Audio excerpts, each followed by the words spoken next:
The announcements of new Star Wars games are always so interesting to me, not because of the game itself, but because of the fan reaction to it, and how you can always rely on the comment section to tell you exactly how everyone is feeling.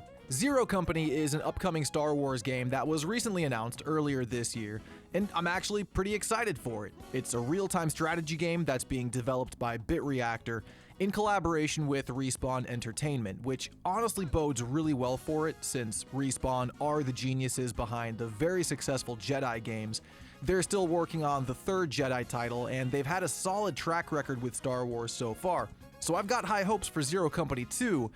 However, there was only one problem. Nobody cares about this game, and that is just the sad reality. Back in April, we got this first look at Zero Company through a panel of the developers, and they gave us some first-hand details about what the game is about, what we can expect coming out of it, and it's looking pretty cool, all things considered. Graphically, it looks great, and what little bit of gameplay we saw looks pretty fun. But if we look at the comments on this video, it is nothing but commenters asking for, you guessed it, Battlefront 3. Battlefront 3 is something that needs to happen if they're not going to finish Battlefront 2. Crazy how they're just avoiding a Battlefront 3. We need it.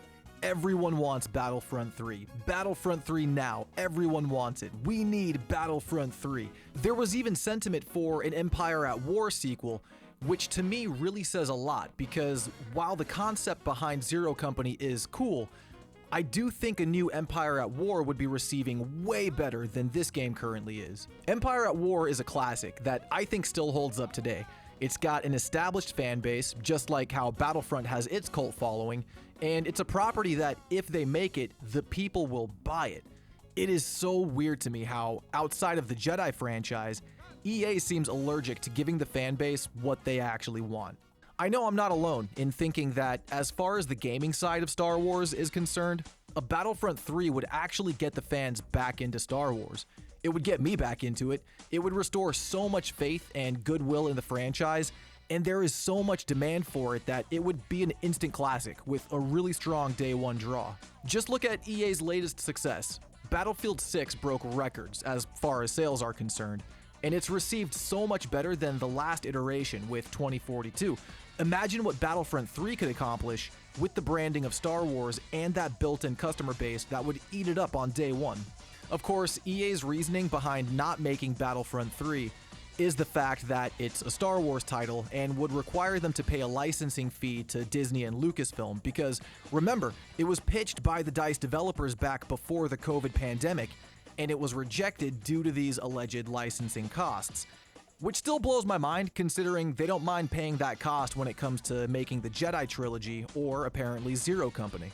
In my humble opinion, I think EA is actually terrified of making a Battlefront 3 because of how badly they botched the releases of the first two games under DICE. Battlefront 2015 was decent, but it was lacking so much content at launch that it took a full year-long season pass just to finish it with no Clone Wars content, while Battlefront 2 went down in history as one of the most controversial game releases of all time. So now, EA is using licensing costs as an excuse to not make Battlefront 3, just so they can avoid another potentially catastrophic launch of a new game. But that's just my tinfoil hat conspiracy game theory. It's no secret that Star Wars has been in the gutter for the last several years, and while it is still fun to hop on the Battlefront every once in a while, it's just rough being a fan of the franchise and its games right now when it's not in a very good place. Everyone's got their own idea of what went wrong with Star Wars under Disney's leadership, but one of the saving graces of the Star Wars brand was the fact that the video games are a timeless way to keep fans engaged and coming back for more content, and that's something they had going for them with the Battlefront series under EA, and how the content cycle matched the movie content that was releasing between 2015 and 2020. It was one of the things that made the movies and the games feel related, and it created this feeling of interconnectedness between them. EA cut the live service of Battlefront 2 at the worst possible time, right when the Disney Plus shows were gaining momentum. The Mandalorian was entering its second season, but there was no content for it releasing in a live service game. They could have released Book of Boba Fett content with a season dedicated to that hero, Same thing with Obi-Wan Kenobi, and the release of the Ahsoka show would have been a perfect time to drop a new hero and villain. If we had a Battlefront 3, we could have had all these things, and if the comments section of this Zero Company video is any indication, it is so obvious that this is what the people want.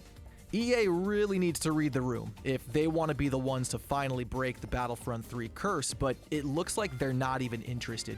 At this point, the exclusivity for EA is up, so realistically, any developer or publisher could make a Battlefront 3. Not to mention, EA getting bought out probably changed some things up internally.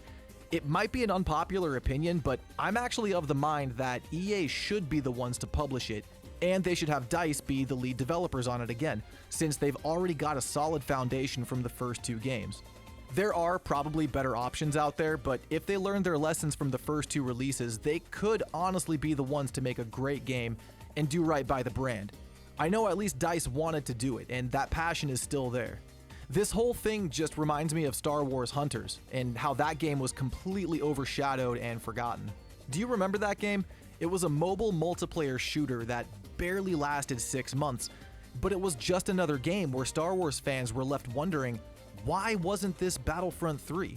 If you're gonna make a multiplayer shooter, why isn't it the one that people have been asking for over a decade? A long time. In Hunter's defense, it was a mobile title, and it was made by a development studio completely separate from EA, but the principle is still there.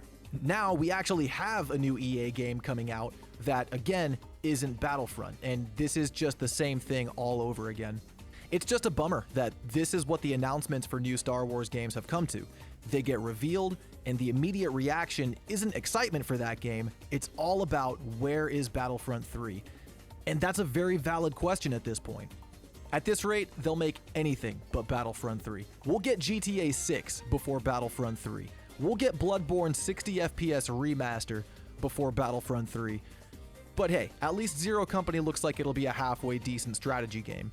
But that's all I wanted to talk about in this video, guys. It is kind of a bummer where we're at with Star Wars, and specifically with Star Wars games. As a content creator whose content focuses on Star Wars games, I'm kind of feeling like I'm stuck between a rock and a hard place. But we can keep pumping out videos like this and talking about it in the meantime. But let me know your thoughts in the comments section, guys. Don't forget to like the video and consider subscribing to the channel if you're new. This has been Star. Keep shining, baby.